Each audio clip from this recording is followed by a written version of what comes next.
13e.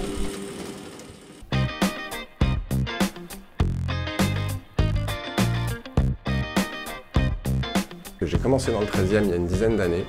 J'étais apprenti chez un opticien, ça se passait super bien. Et c'est eux qui m'ont vraiment donné l'envie d'apprendre un métier, de continuer là-dedans et de me perfectionner. Et de découvrir que en fait, c'est pas simplement une paire de lunettes qu'on vend, c'est beaucoup plus. Et c'est une vraie prothèse en fait.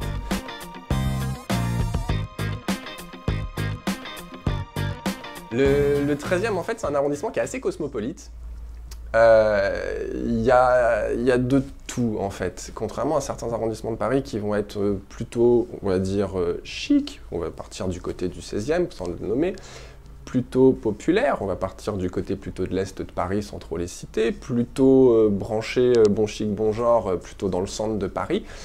Là, sur la rive gauche, entre le 13, le 14 et le 15, c'est assez différent. En fait, c'est vraiment une micro-ville où tout ce qui va être tendance au niveau mode, ça va pas forcément suivre le reste de la ville de Paris. C'est plutôt les représentants en collection de montures qui me le disent, ça. Ils ont certains modèles qui vont très très bien marcher, par exemple dans le 12e, qui est juste de l'autre côté de la Seine.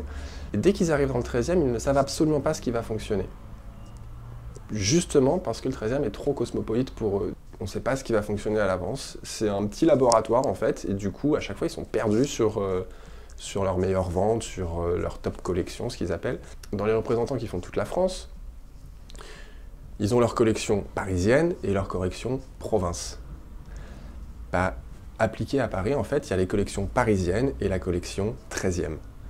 Donc au sein du 13e, enfin, et surtout au sein du magasin, on va trouver des collections que les voisins ne vont pas faire forcément parce qu'ils vont rester dans un esprit très fermé, très parisien. Et justement, mes clients à moi, ils ont envie de changement, ils ont envie d'avoir quelque chose de différent. C'est ça qui plaît. Le magasin, il fait 25 mètres carrés avec la réserve qui en fait 10. Donc en gros, il y a 15 mètres carrés pour l'espace de vente. Il y a pas loin de 800 montures en exposition, ce qui est assez conséquent. Et du coup, je pense avoir le choix pour tout le monde et tout le monde peut trouver son bonheur. Après, il y a toujours quelqu'un qui va être un peu plus difficile, mais j'essaye de faire en sorte qu'il y ait absolument tout.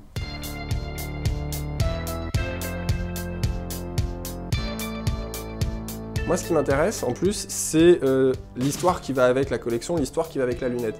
Il y a certaines montures, je peux directement appeler la personne qui l'a fabriquée, et si on veut lui parler, on lui parle. Si on veut la voir en magasin, on peut la voir en magasin. Pourquoi il a fait tel design, pourquoi il a fait tel truc. Et du coup, c'est pas juste une prothèse pour bien voir qu'on achète, c'est une paire de lunettes, on va dire personnalisée ou pas, mais c'est une vraie histoire en fait. Je pense qu'à partir du moment où on achète juste une monture avec laquelle on a une petite histoire, on a peut-être plus de plaisir à la mettre. À partir du moment où on a plus de plaisir à la mettre, je pense qu'on est content de son achat. Et du coup, ça fait toujours une anecdote à raconter à ses amis, à son entourage. C'est vraiment une partie du métier qui me plaît aussi, de se dire, c'est pas une lunette de telle marque ou telle marque, c'est cette histoire qui va avec cet objet-là.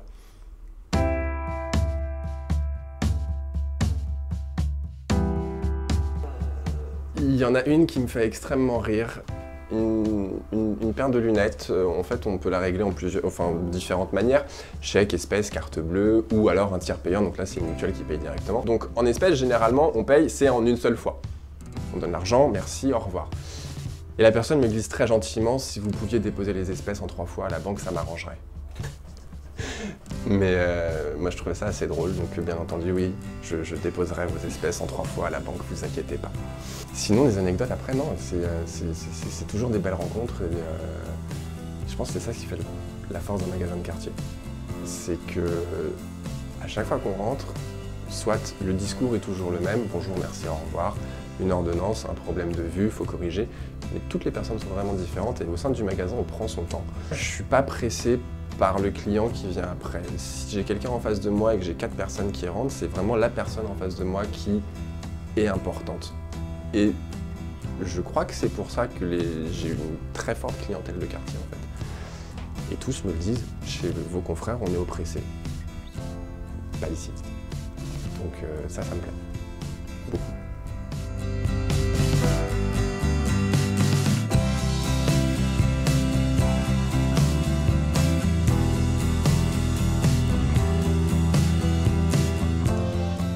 Merde, j'ai pas prévu le téléphone. Il est juste là.